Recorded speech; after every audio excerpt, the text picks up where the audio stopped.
제가 지난번에 그 나와가지고 거기 펜앤마이크였던 것 같은데 제가 이재명은 피고인 신문 안 하는 게 좋겠다고 그랬잖아요. 예. 왜 안 하는 게 좋겠는가?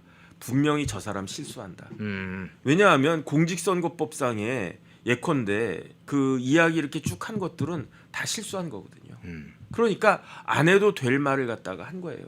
김문기 씨 알았습니까? 몰랐습니까? 그러면 거기에 대해서는 제가 답을 하지 않겠습니다. 이렇게 넘어갔으면 된다고요. 그냥 굉장히 애도합니다. 참 그 성남시에서 열심히 일하셨던 분으로 제가 알고 있는데 참 안타깝습니다. 뭐 요 정도로만 딱 하면 되는데 펄쩍펄쩍 뛰면서 난 모른다 이랬잖아요. 예. 그 다음에 왜 종상향 4단계가 이루어졌습니까? 그렇게 이야기했으면은 아 그거는 실무진에서 한 거였기 때문에 뭐 저는 그냥 실무진 말만 듣고 그냥 그런 일이 이루어진 것 같습니다. 그 부분 뭐 나중에 확인을 갖다가 해보겠습니다. 이렇게 했으면은 아무런 문제가 없었을 거예요. 그런데 김문기 처장을 갖다가 정말 어떻게 그런 분을 모른다라고 했을까? 김문기가 어떤 사람이다라고 하는 거는 이재명이 되게 잘 알았을 거예요. 왜냐하면은 김문기하고 이재명하고 사이에는요 옛날 10몇 년 전에 이재명이 성남시장 되기도 전부터 알고 있었다는 사진이 지금 쫙 돌고 있잖아요. 그렇죠. 그 세미나 같은 그 세미나에 지금 뭐 유동규뿐만 아니라 김용도 있고 뭐 정진상은 원래 안 나타나는 사람이니까 뭐 이한주도 있고 뭐 누구도 있고 그 다음에 지금 김병우 의원도 있고 뭐 여러 명 다 있더라고요. 그 다음에 제일 심각한 건 뭐냐면은 그거니까 그 백현동이니까. 국토부 협박이 있었단 말을 어떻게 그런 말을 생각을 해냈지? 그거는 말도 안 되는 거예요. 근데 사실은 백현동의 종상향 4단계는 있을 수가 없는 일이었기 때문에 그러니까 있을 수가 없는 변명을 할 수밖에 없었던 거예요. 왜냐하면은 제정신 박힌 시장이 4단계를 갖다가 합니까? 거기에다가 자기와 굉장히 관련이 있는 사람이 그 인발부가 되어 있는 프로젝트에다가 종상향 4단계를 해줬다라고 하는 거는 아 저 형님 돈 벌게 해주겠다라고 노골적으로 이야기하는 거나 마찬가지거든요. 종상향 4단계 해줬다는 이야기는요 인섭이 형한테 그냥 3천억 주겠다고 수표 끊어준 거랑 똑같단 말이에요. 그러니까 이거를 누가 제일 잘 알겠습니까? 도둑이 제발 저린다고. 도둑이 제일 잘 알아요. 갑자기 그냥 내가 이렇게 막 가고 있는데 경찰이 딱 오고 있잖아요. 갑자기 내 발이 막 저린 거야. 왜 저립니까? 예. 내가 훔쳐 먹었으니까. 그러니까 저런 이야기가 툭 하고 나온 거예요. 그런데 여태까지는 뭐라고 이야기했습니까? 난 아니다. 진짜 협박 맞다. 난 그렇게 느꼈다. 그러다가 마지막 순간에 와서야 뭐라고 이야기했느냐. 말이 꼬였다는 거잖아요. 말을 갖다 이렇게 스트레이트로 하는 게 이게 진실이고요. 그 정직한 사람은 말을 스트레이트로 해요. 그다음 저도 가끔 말을 갖다가 빙빙빙 꽈요. 왜 꼽니까? 거짓말해야 되니까. 내 진심을 숨겨야 되니까. 변명해야 되니까. 변명해야 되니까. 그다음에 제가 어떤 유명한 사람들 교수들 중에 이렇게 막 천재적인 두뇌를 가진 사람들이 있다. 그런 사람들이 쓴 글을 그러니까 진짜로 좋은 글은요. 쉬운 글이에요.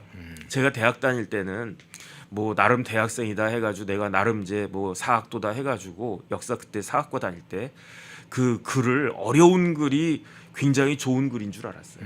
근데 나이 먹어보니까 진짜 좋은 글은 쉬운 글이야.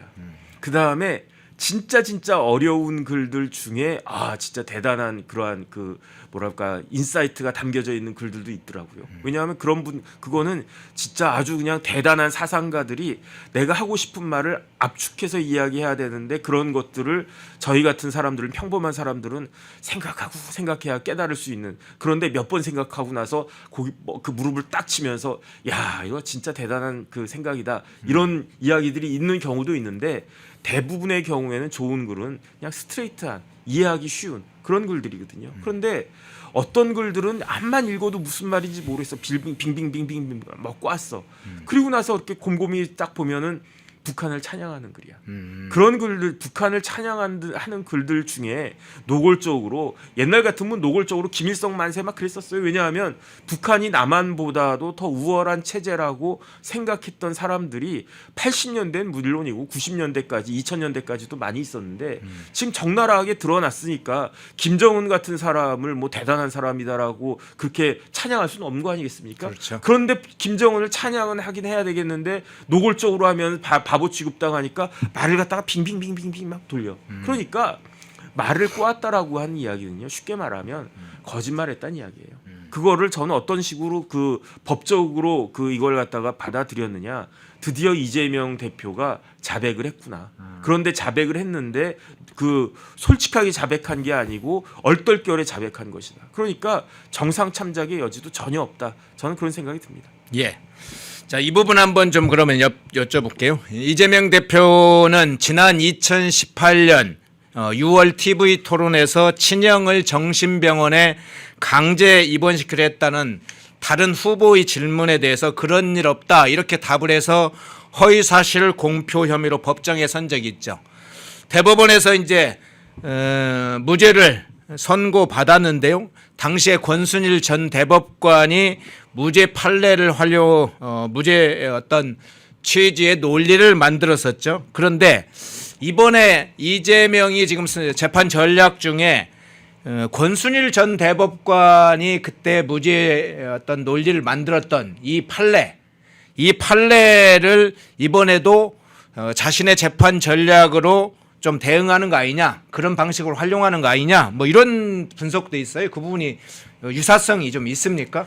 제 생각에 이번 케이스는요. 예. 그 권순일의 대법원 판례도 썩은 동아줄에 불과하다. 이거 잡을 수가 없어요. 지금 같은 케이스에 있어서는요. 권순일이 아니라 권순일 할아버지가 나와도 뒤집지가 못합니다. 이거는 무죄를 받을 수가 없어요. 왜냐하면 권순일 판결은 한 건이었잖아요. 한 예. 건. 그다음에 이게 1심과 2심이 왔다 갔다 했던 건이었어요. 그러니까 대법원에서 1심에서 무죄 나왔었으니까 항소심의 유죄였다고 하더라도 그래도 대법원에서 다시 바꿀 수 있어. 이렇게 그다음에 지금이야 많은 사람들이 이 판결을 갖다가 꼼꼼하게 들여다봤지만 처음에는 대법원에서 그랬어? 그럼 권순일이 했어? 그럼 맞겠지. 왜냐하면 권순일 대법관은 제가 몇 번 말씀드렸지만 대법관 중에 대법관이라고 그랬어요. 네. 그 대법관들 중에 그 서열이 대법관 서열이 그러니까 임용된 그 날짜로 봤을 때 대법관 서열도 넘버 원이었지만 그 권순일 대법관은요. 다른 대법관 웬만한 대법관들과는 비교할 수 없을 정도로 아주 타의 추종을 불허할 만큼 그렇게 아주 뛰어난 사람이었다라고 그 법조계에 알려져 있는 사람이겠다. 그러니까 뭐 누구라고 제가 말은 안 하겠습니까? 안 하겠습니다. 대법관 중에 누구 이런 사람들은 그냥 뭐 학교를 저렇게 나와가지고 대법관이 됐지. 지역 그 배분해가지고 그렇게 그 대법관이 됐지. 다 서울남이 될 수는 없는 거 아니겠습니까? 다 서울대 50대 그다음 남자 이런 사람들로만 대법원을 채울 수 없으니까 그냥 구색 맞추기식으로 뭐 이런 사람도 들어가고 이런 사람도 들어가고 그런 대법관들은요. 재판연구관들 제가 이렇게 쭉 만나 보면 지들끼리도 이제 대법관을 이 대법관님은 이렇고 이 대법관님은 심지어 이런 이야기도 해. 우리가 이렇게 써준 보고서도 잘 이해 못하는 분도 있어. 이런 식으로 이야기를 하더라고요. 그런데 그 대법원 재판 연구관들이 그냥 압도적으로 대단하다라고 이야기했던 사람이 권순일이었거든요. 하지만 권순일이 아니라 권순일 할아버지가 와도 이건 안 되는 게 첫 번째 거짓말한 건이 2건이에요. 그런데 그 중에 하나 김문기 건은 방송에 몇 번 나갔습니까? 4번 나갔어요. 그렇죠. 그 다음에 방송에 나갈 때 미리 그 다 질문지 준단 말이에요. 예. 질문지 주잖아요. 예상 질문지 화이트도 나한테 주죠. 이거 줬잖아. 예. 마찬가지로 뭐 펜앤마이크도 이런 걸 주는데 SBS에서 안 줬겠습니까? 채널 A에서 안 줬겠습니까? CBS에서 안 줬겠습니까? 그다음 더 중요한 건 뭐냐면 CBS나 채널 A나 뭐 그런 데서 안 줬다고 하더라도 일단은 SBS에 주용중 앵커가 이걸 갖다가 물어봤잖아요. 네. 물어보면은 그 다음번에 내가 CBS나 채널 A나 뭐 TV조선이나 이런 데 나간다라고 했을 때 저 질문 또 하겠네. 그럴 수밖에 없잖아요. 다 예상이 되죠. 다 예상이 되는 거잖아요. 예. 예상을 갖다가 했고 그 예상대로 답변을 갖다가 했고 심지어 김진 앵커가 했던 그 채널 A에서는 그 이재명 대표가 짜증냈어요. 왜 그런 질문하냐? 내가 모른다라고 그러면 모르는 줄 알 것이지 왜 자꾸 이런 질문을 갖다가 하느냐. 그렇게까지 했는데 이게 소극적 거짓말입니까? 소극적 거짓말이면 거짓말이지 무슨 거짓말에 소극적 거짓말이 있고 뭐 적극적 거짓말이 있고 이런 법리는요 전 세계 대한민국밖에 없어요.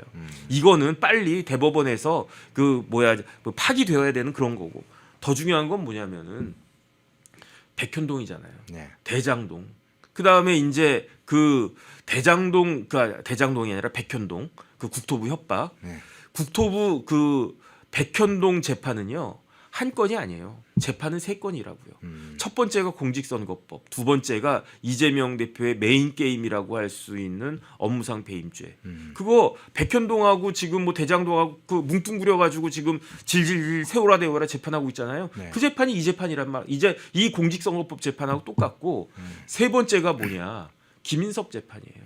김인섭 재판은 항소심까지 나왔어요. 그렇죠. 그런데 김인섭 재판의 취지는 어떤 취지냐? 항소심 판결까지의 취지는 뭐냐? 이 종상향 4단계가 국토부의 협박에 의해서 이루어진 것이 아니고 김인섭의 로비에 의해서 이루어진 것이었다. 이게 김인섭 재판의 결론이거든요. 그러면은 만약에 그 이재명 대표의 말대로 이게 국토부에서 협박이 있어서 어쩔 수 없이 했다라고 그러면 김인섭이 왜 징역 5년 받았습니까? 징역 5년이요. 김인섭의 혐의는 알선 수재죄인데 그런데 특가법상의 알선 수재죄인데 그런데 그 형량이 맥시멈이 5년이에요. 양형 기준이 아니고 네. 법에 규정된 특가법에 규정된 형량 자체가 5년인데 판사가 항소심까지 5년을 그냥 때려버렸어.